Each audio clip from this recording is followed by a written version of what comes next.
we're back. SlappBeatz, and usually Uncle Slim. But today we got a special guest, man. I call him Coach Brown from the Art of Boxing, right? The Art of Boxing, man. Very good coach, man. He coaches my son. Met him a few months ago, man. Hit him up and he was right on it. Everything professional, trained very well, and a real good dude, man. So, everybody, Coach Brown, man, how you feeling, bro? Doing good, man. I'm years to have me on. Thank you for being here, man. Yeah, man. How did this boxing thing start for you?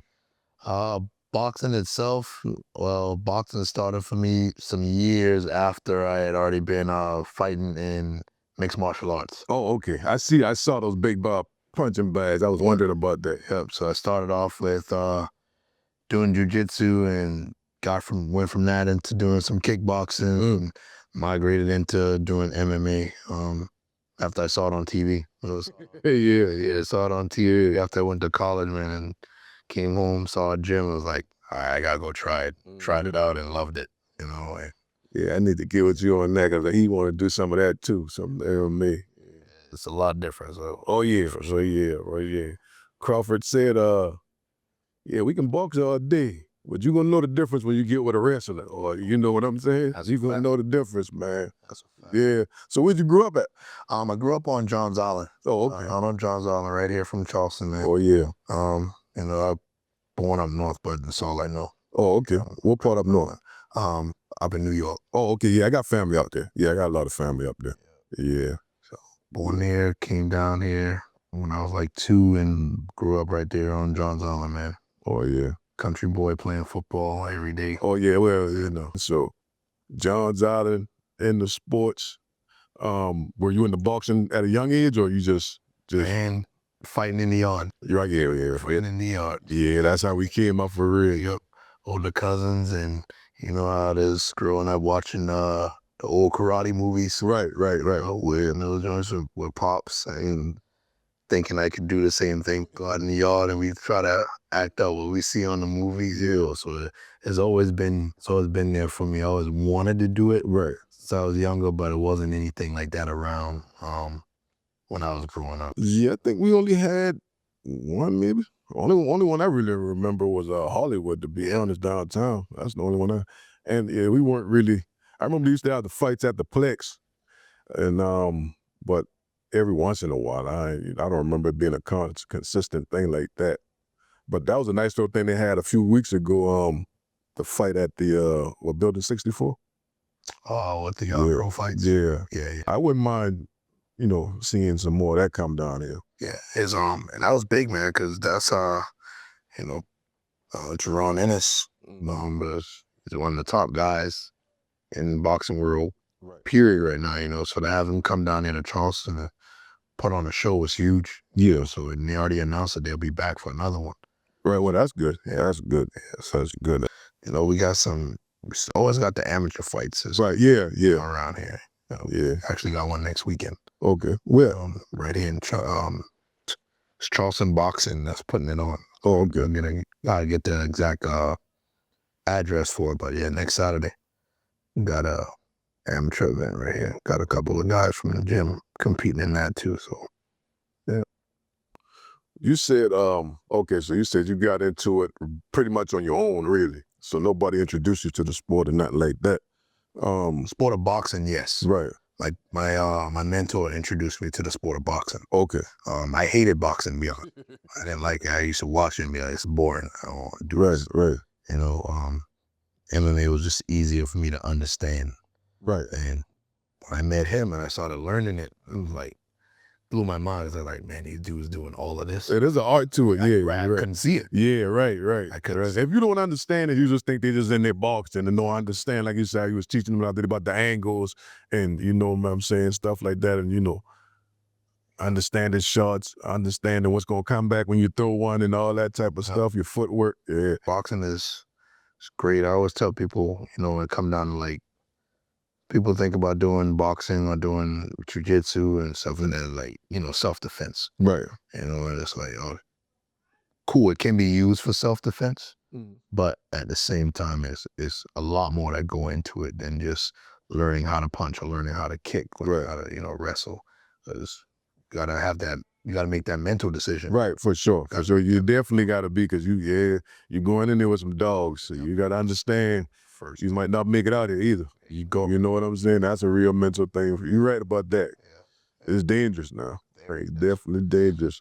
So I don't really care for like the women's self-defense classes and like that a lot of times, because you go and you teach women like these techniques and stuff. Well, you do this if they grab you, blah, blah, blah. But it's like, all right, cool.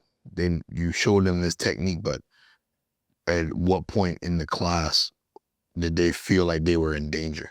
Right. If you ever felt like you got to fight for your life, or you don't know how that feel. You don't know how, if you won't even use that thing. Right. And a lot of women I find don't even want to hurt people. Right. Anyway. Right. So, I never even thought about that aspect of it for real. And you're right, they're loving souls for the most part, so they don't want to really hurt. They just want, just in case something may happen. But like you say, if something's happening and you're in a fight for your life, your heart beating, your mind rolling, you might forget everything. You know what I mean? So that's a true fact there, man. That's a true fact there, man. What was the toughest lesson boxing taught you early on? Man, the toughest lesson I would have to say is how to take criticism and be willing to reinvent yourself. That was tough, because when I met him, I met my mentor, man. I've been fighting for a while. I've fighting for a while. I'd already gone and did a world kickboxing tournament and all that stuff. Took second in worlds. So felt like I was like one of the best guys in my gym. I learned how to fight. And when I met this guy, he took me and he started me all over from the very beginning. So all I did was walk up and down the mat for an hour every day. So break it to the basics. Straight back to the basics. So if my ego was too big, or, I didn't trust him or want to see where it was going at and be willing to listen, I would have never learned any of this stuff. So, and that, you see that in a lot of young guys that come in now. They want the lesson, they want to learn it. They do this for like a day or two, and then they want to, what's next? Right. Instead of just letting the process come to. Process happen. You got to do that over and over. Like, our routine never changed. Every day we came into practice, it was the exact same routine every single day. Discipline. That's it. You can't reinvent the wheel. You can't invent nothing new. Right. Especially when it comes to combat sports, man. All that stuff been hundreds of years ago. Oh yeah. So all we can do is take it, learn it, and study it. Can't invent nothing new. But that was it, man. That ego of just being reinventing yourself is tough. That ego alone, that took out some of the greatest, boy, for real. So how much of boxing is mental versus physical? Man, you can say upwards of 80% of it is mental. Y'all hear that? 80% of it is mental. 80%, man. 80%. I've seen guys beat much better guys. That's better than them skill-wise and more gifted. Right. Other people, and they've been able to go out there and beat them, just because of the mental toughness. If I make my mind up that I want this, and you're used to being, you're good, you're the best guy in the gym, and you're used to touching people up. You're not used to getting touched, and I make it a dog fight and I start touching you. Right. Your confidence start wavering, man. We're getting touched. Right. Used to this. Yeah, that's real. Shrinking, I'm growing. That's it. You lose the fight, So definitely mental, man. Definitely. What do you think about that Canelo and Crawford fight? That Canelo Crawford fight, that wasn't exactly how I thought it was. Right. I thought a lot of people didn't see that going there. Yep. I needed to, when that fight started, I needed to see one thing from Crawford. And when he got hit by the first, when he blocked the first punch from Canelo. Yeah. And I was like, if he blocked the punch and he don't move and he don't budge him, fight over. Right. He blocked that first shot, stood there, took it, didn't move. I that's it. That's all I need to see. They gonna take that power. I like Bud, man. I hate he retiring, man. I like Bud, man. I like Canelo too. You know what I mean? I just like good fighters, man. Great fighters, good fighters. Um, I don't know if I like these new fighters though. You know what I mean? Yeah. I don't see enough fighting.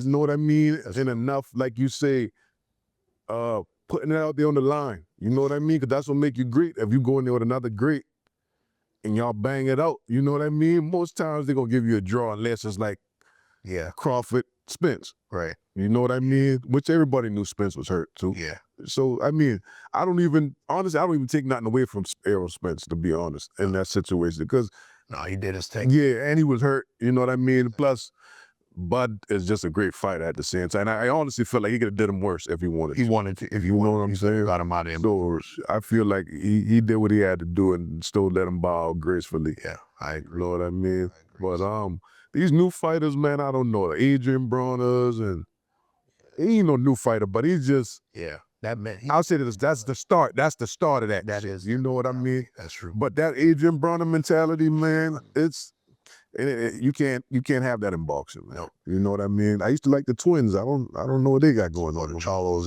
Charlo. Yeah, I was a fan of the Charlos. Just their mindset.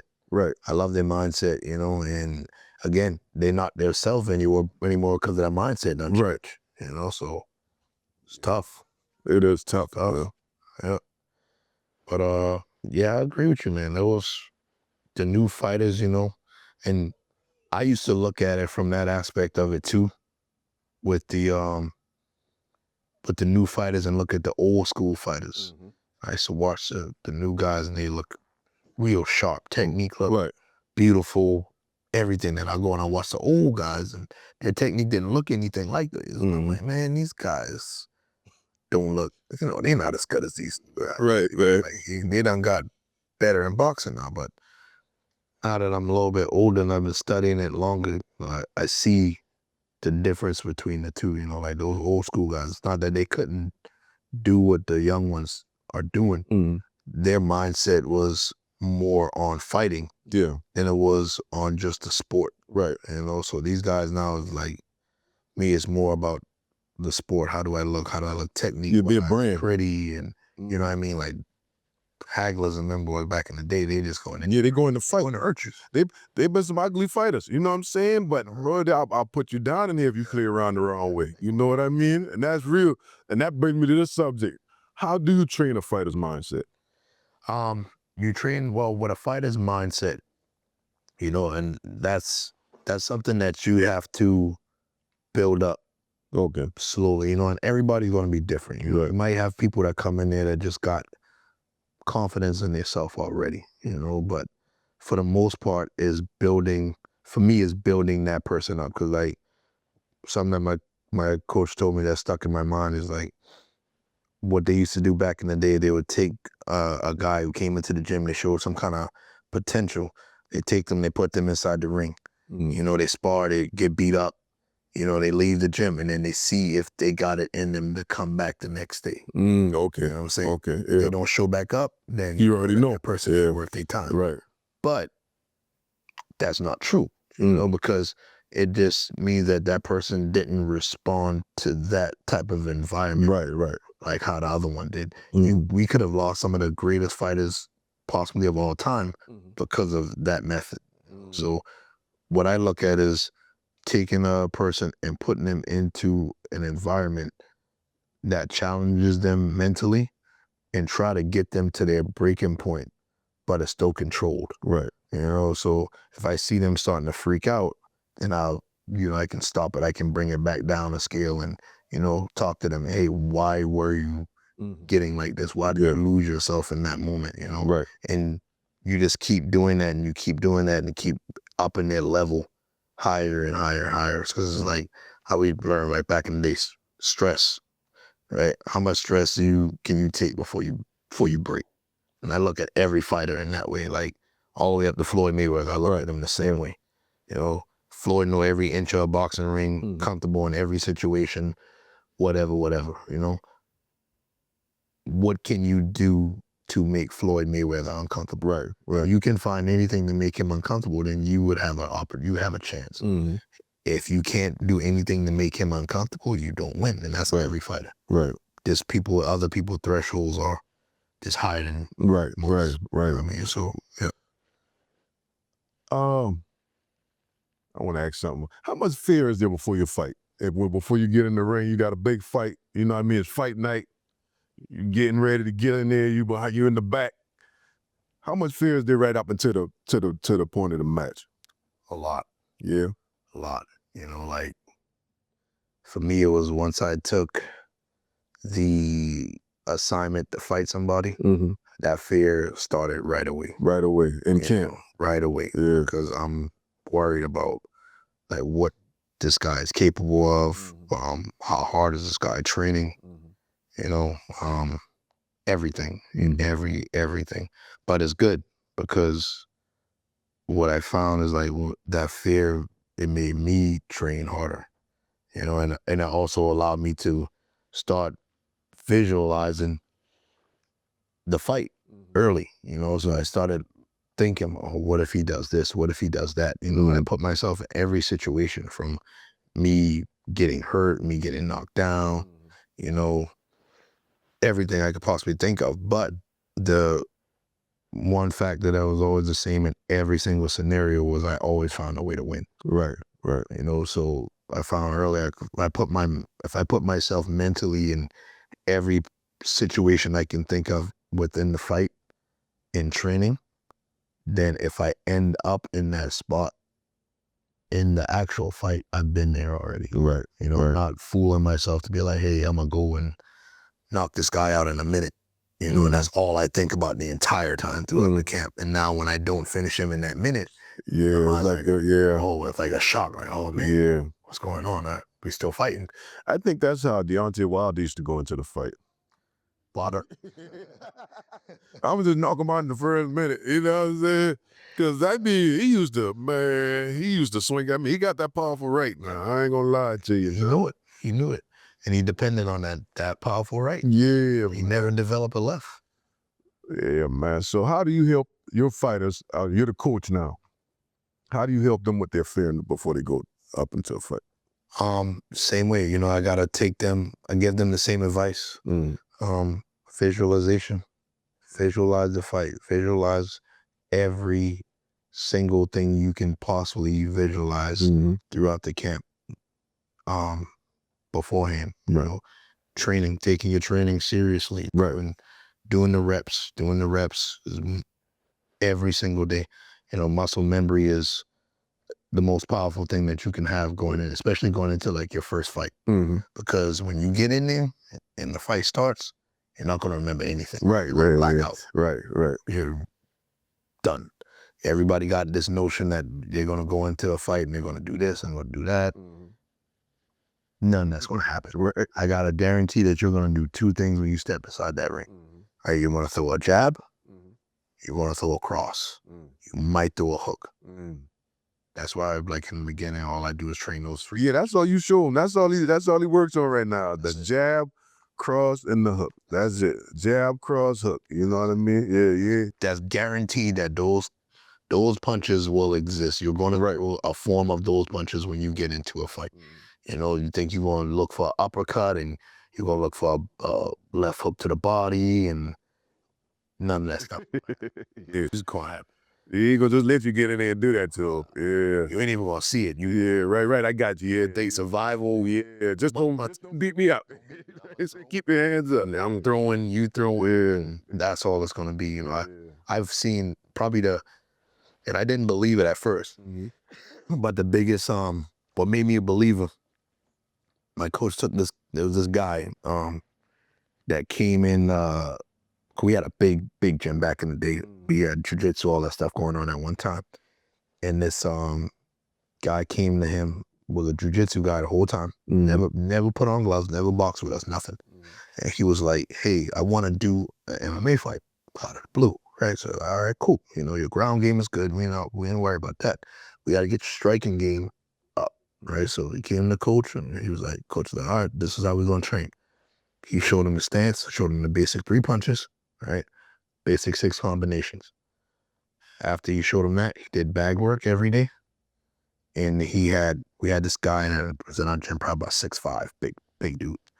He would have this big guy put on a body shield, put on his gloves, and he would just walk towards him in the ring and just throw punches. Right, every now and then he'd just throw a punch, and that guy had to hit the body pad. That's all he had to do was hit the body pad. And he was like, every time you throw a punch on the bag, you throw a punch on the body pad, I want you to concentrate on knuckle contact, hitting with these two big knuckles every time you throw a punch. He did that for 6 weeks. That's it. He didn't spar with us. Nothing. All right, so I'm like, man, this dude about to go and lose this fight. No sparring, no even hit yet. Nothing, right? This guy goes out there that night for the fight. Bell rings. They go out there. They square up. You throw like a jab, throw the cross, hit this cat with the cross to the chin, knock him out. Fight over. Probably about 20-second fight, done. Over. I was like, The basics. how in the world? This dude didn't spar, he didn't do any of that stuff. But he was taught those basic things. And matter of fact, we had another coach back then when he was warming up for the fight, and the coach was telling him, he was like, here, I want you to do this on the pads, and I want you to throw this combination, and when this happens, this. My coach came over there, was like, no, don't show him none of that stuff. Throw the jab cross on the pads. That's it. Don't tell him to do this, do that. Just throw the jab. Keep it simple. Keep it simple. Yeah. Went out there and got the knockout. Yeah, like that. What do you think about that bare knuckle fight and stuff like that? I mean, it's starting to ramp back up now, but I'm not a I fan. mean, that's stuff dangerous, man. Not a fan. I'm not a fan either. I think these guys hop onto anything that's making them money and that's available. You know, like you got that fighter spirit. You know, and it's like, what about your health at the end? Yeah, man. That's how. I've seen some vicious hits, man. Yeah, man. Face busted. Yeah, that slapping thing. That's crazy. That's crazy. That's crazy. I don't even know what to say about that, though. I'm like, all right, whatever, man. Man, I've even seen in-car MMA or something like that. Yeah, or in-car build thing on or something like. Yeah, they wildin', man. Yeah, They trying to make anything possible to make a sport for people. Thanks to Jake Paul, man. But it's crazy, man, and it's, you know, like we talked about that a long time ago too. Like, what's the difference between what's the difference between guys that do MMA and the guys that do boxing? You know, and I was like, I don't know, they were both of them fighting, you know what I mean? But he was like, athletes, pretty much every boxer at the professional level that's successful at the professional level is an athlete. These guys could have played basketball, they could have played football, they played baseball. These guys are true athletes. Compared to the MMA guys, they're not. A lot of them are tough guys. They're awkward, they're clunky. You know, the ones who are real athletes dominate the sport. The John Jones, Right. Yeah, the Conor McGregors, right? Those guys dominate the sport, and it looks so dominant because they are true athletes compared to guys who aren't. Right, You know? right. So I'm like, well, That makes sense. that makes sense. Yeah, that do make sense now that you say that. I never even looked at it like that, because Bones Jones, boy. Kid, you got a brother in the NFL, right? Or two of them, right? Yeah, man. Well, that's it. They Little family, boy. They athletic. They just gifted. Yeah, Yeah, man. You know? Yeah, I used to watch MMA back then when they had all them old fellas. Not McGregor, but before McGregor, old fellas now. Going back to like the Frankie Edgars, all those, yeah. I used to love it, man. Yeah. So, well, I knew everybody on the roster, every weight class back then. I knew matchups that this person was fighting this person. Yeah, this person's gonna win because I know all they stuff. I knew everything about them. Like, I don't know nobody now. It's not them cats now, but So basically, what's your coaching philosophy? coaching philosophy. It's a good question. What I hear is just keep it simple. Yeah, I don't like the flash. Mm-hmm. You know, a lot of things that a lot of people teach and think is like unnecessary stuff. You know, keep it simple. If I had to say anything, as far as like going for like a fighter, is train and get one tool at a time. Right. You know, like you train, you perfect this technique for this fight. cool. You got it. If you train it, you can do it in the gym. You demonstrate it in the fight effectively. Then that tool is yours. We put it in your toolbox. We go and we do the same thing with something else. You do the same thing, same results. Put it in your toolbox. That way you build that tool set that's going to make you successful on the higher level. Right. You know, but I would say mostly, man, coaching philosophy is that the art is truly for everybody, man. And my focus isn't on fighters. You know, if I get a person that comes through the doors that's capable of doing it and stepping into the ring and fighting, then that's great. But at the end of the day, my main goal is to try to spread that art to as many people as possible, whatever age, size, don't matter. Like, Right. the understanding that you can take part in this no matter what is the biggest thing. What mistakes do new fighters make often? Mistakes, probably the biggest one is underestimating how much cardio you need. Oh yeah. Really do weight training, right? I don't lift a lot. Right. And then the amateurs like that, to me, it doesn't really help you. You know, you got 2 minute rounds. So your time of like showing like your physical strength compared to another guy you don't have enough time for that. You know, like that 6 minutes is like a sprint. Right. So your main thing that you need to be focused on is punch count and the cardio to be able to facilitate that, to be able to put out those type of numbers per round. So how important is conditioning compared to technique? Ooh, that's a good one.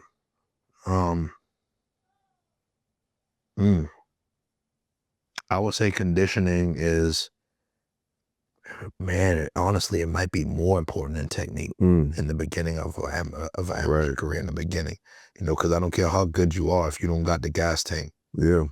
People misinterpret technique too, man. It's like you train, because all my students, they always look at me weird when I tell them that, but it's like I tell them, you train technique, right? But you're not using technique when you fight. All right, you train technique, but you don't use it when you fight. Right. And they're like, you know, I don't understand. It's like, because when you're in the gym and you're practicing technique is building your muscle memory, right? You can't go into a fight and think about technique. Right. There's no time to think about technique when you fight. That technique that you did in the gym has to just manifest itself and show up in the fight naturally.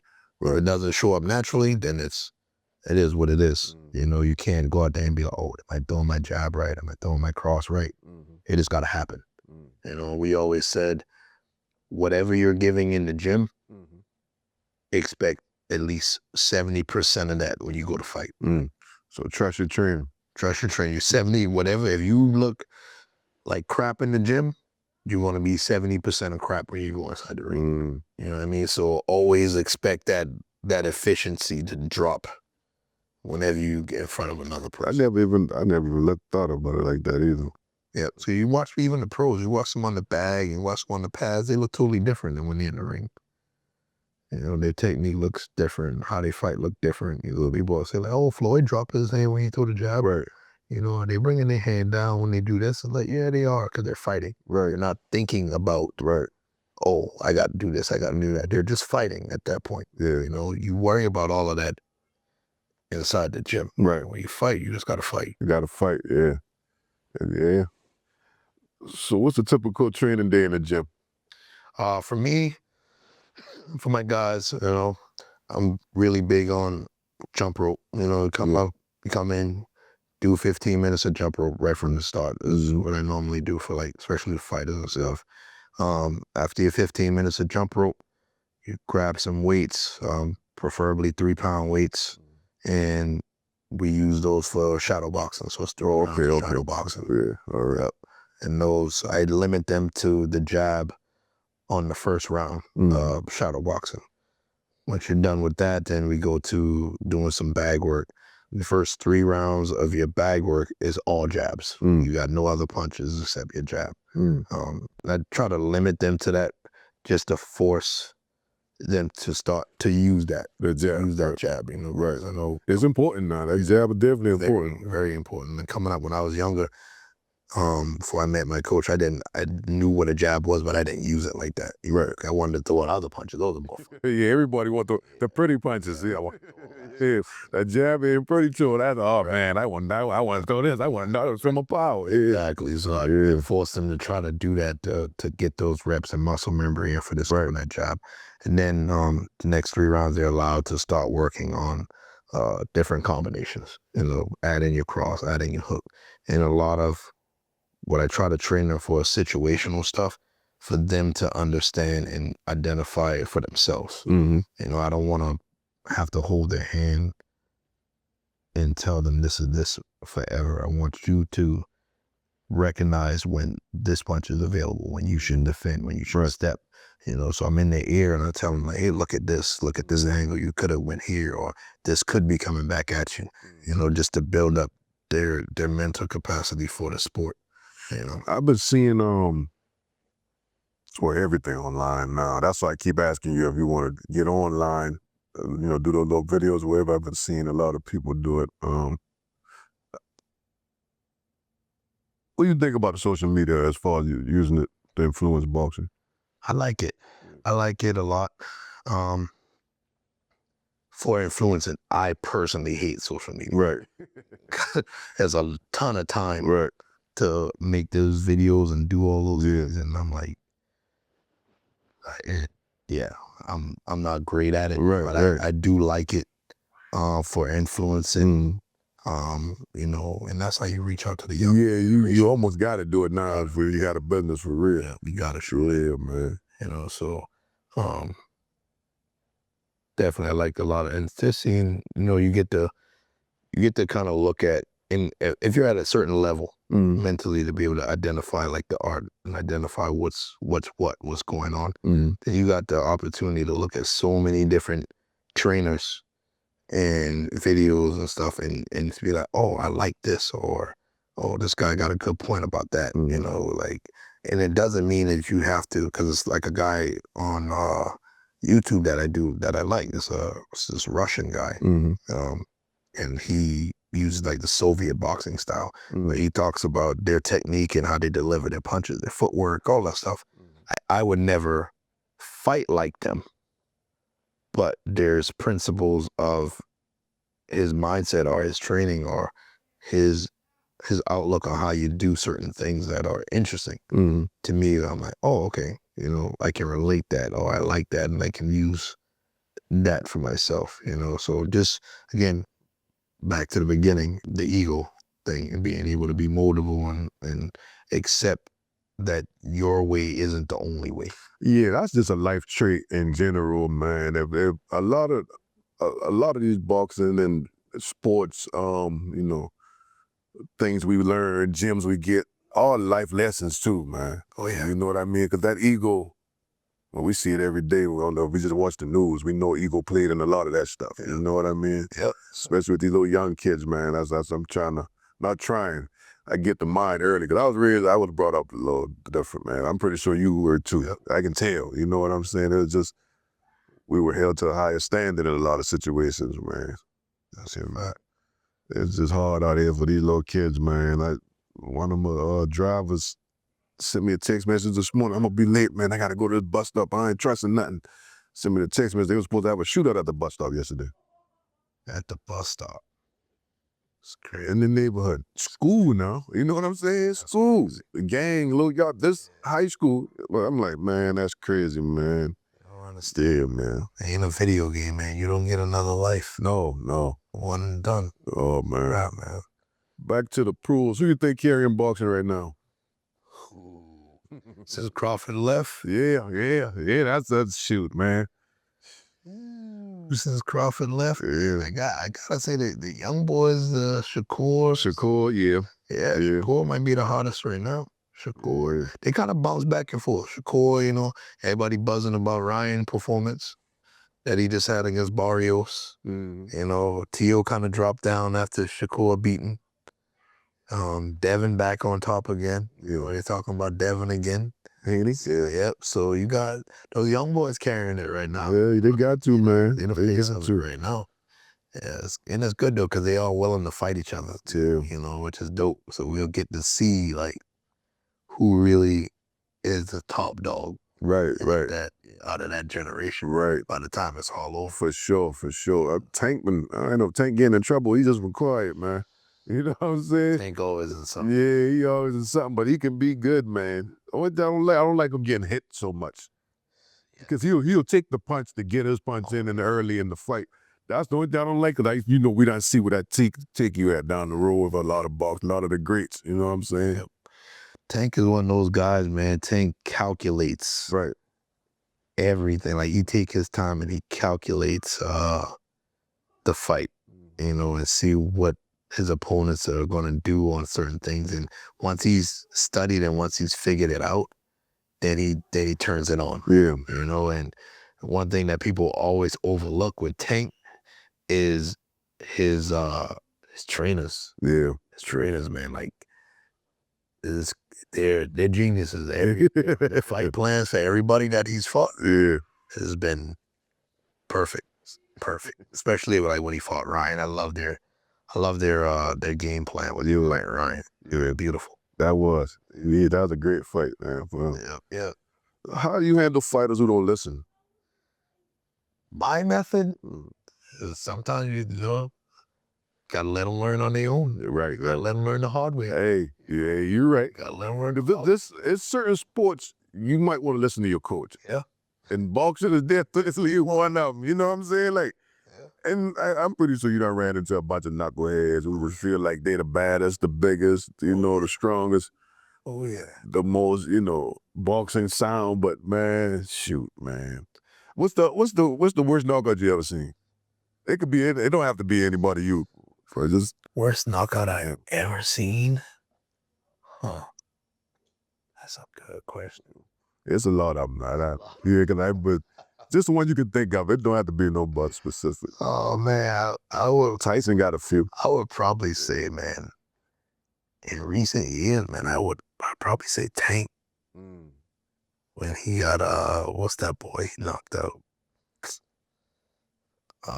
Leo Santa Cruz. I forgot about Santa Cruz. Oh my God. I forgot about it, man. Hey. That uppercut was crazy. That was crazy. Man. Tank got it for me. Off of that uppercut. That was crazy. We'll end up with this question. What would you tell your younger boxing self? Or fighter, the younger fighter in you? Younger fighter in me? I would say, man, because I was hard-headed too. So I understand how it goes.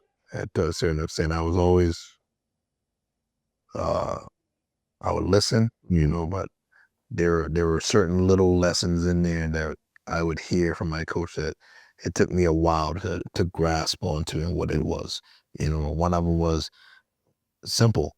He used to always tell me, you got downtime. Just go out there and throw 1,000 jabs. Just throw 1,000 jabs. Nonstop, don't stop.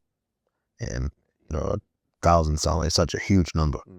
And I'm like, man, I can't throw 1,000 jabs, And I did. One day I was just at work when I worked for the fire department. And I did it.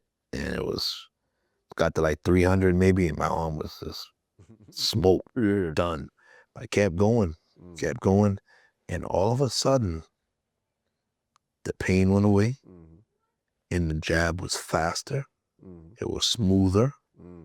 It was the best jabs I had ever thrown. And it made me learn that day is like we have a threshold that we hit, and once we hit that threshold, it's nothing but pain, discomfort, right? But there's something beyond that. That threshold that's there to stop us from getting to our true potential. And if we can push and go through that threshold, those are the people that become successful. Those are the superstars and in any sports, the Michael Jordans and the Tom Brady's. And That's those guys who push through that. That's a gym right there, y'all. Yeah. Hey, that's a message right there. I'm trying to tell you, man. But hey, we appreciate you popping in, man. Because hey, I asked him, he was like, "Yeah, for sure." You know what I mean? For sure, I'll do it. So man, I just want to thank you. I still want to get you in the gym and get you, because I think that'd be a dope. Yeah. You in the ring, sitting in the ring, and we just chopping Yeah, it up with you, man. I think that'd be dope, man. Hey, I appreciate you training my son, man. Like I said, I know he unfocused sometimes. He coming in focused sometimes. He's just all over the place. But man, I appreciate you taking your time with him, man. Yeah. Oh yeah, hey. Appreciate y'all tuning in, man. Like, comment, subscribe, check out the Art of Boxing. Go ahead, give them all your information so they know where to find you. Art of Boxing, USA gym is at 3567 Meeting Street, Suite 400, man. Just come through. You don't got to schedule nothing. Come to the gym, drop by. Classes start at 6 p.m. Monday through Friday for the beginners. And if you got any experience, come through. We can check you out. The advanced classes at 7 p.m. Monday through Friday. Well, yeah, check him out, man. He definitely, I've seen from women, the kids, to men, the young ladies in there. Hey, he got them all, man. He trained them all. They all say the same thing. Just Sunday, the new lady I saw in this, she was like, "Oh, man, you're the best." I heard her saying that. So, hey, great guy, man. Great trainer. You're going to take your time with him. Don't come in there with that knucklehead stuff, because, hey, he's going to have to show you. You're going to have to learn. You know what I mean? You're going to have to learn. But, hey, thank you. Until the next time, salute.